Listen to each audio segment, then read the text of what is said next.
Italian commercial diving saw a truly unprecedented event in 2016 when a regional law regulating the sector was passed unanimously with 64 votes in favour, setting a new and modern standard for diver safety. Today, we are exploring this pivotal period with Jason, delving into the journey from that historic vote to the crucial implementing regulations and the launch of a digital register. This story, largely documented by the CEDIFOP archive, marks a significant shift for Italy's marine workers. That is absolutely right, Julian. April 2016 truly was a watershed moment for Italian commercial diving. The press at the time, both national and regional, focused intensely on the Sicilian Regional Assembly.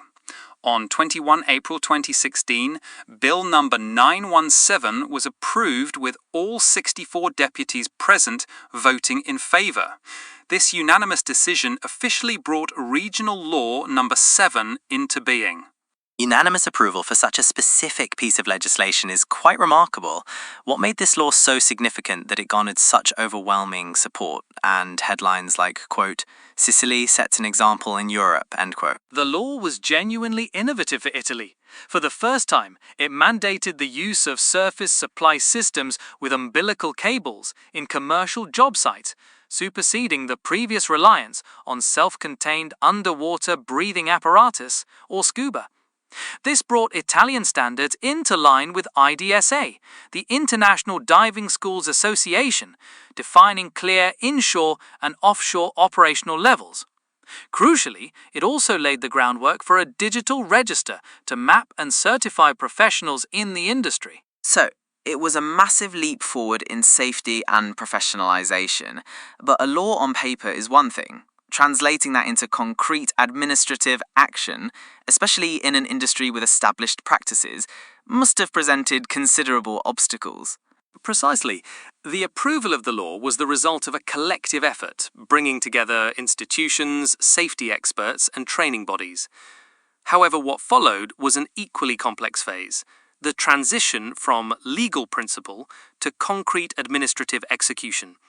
Without executive regulations, there was a real risk that old, less safe practices would continue at commercial job sites. How was this potential deadlock broken?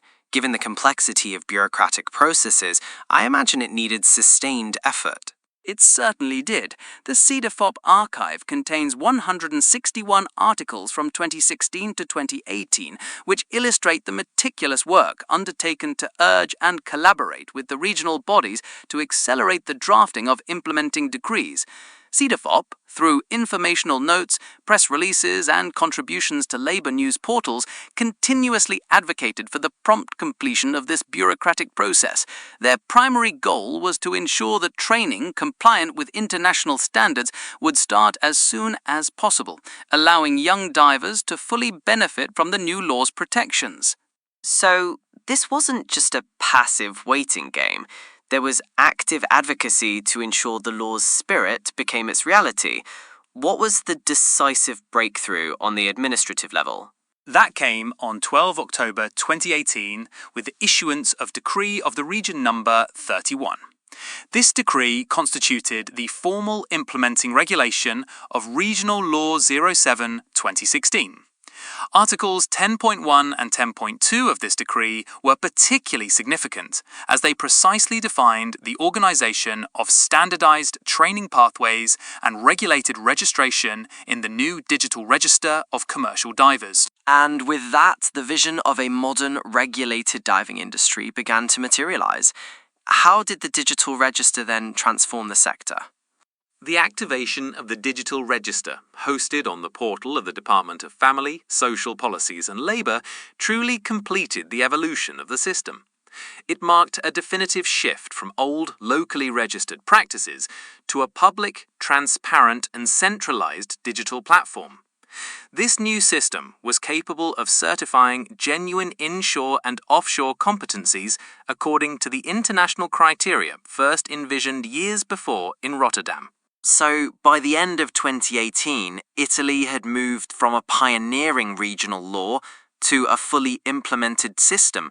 underpinned by a digital registry, effectively laying the legal and digital foundations for commercial diving. This sounds like a testament to constructive perseverance, truly opening a new era for the safety of marine workers. If you found this discussion insightful, consider sharing this episode with someone interested in regulatory changes and occupational safety.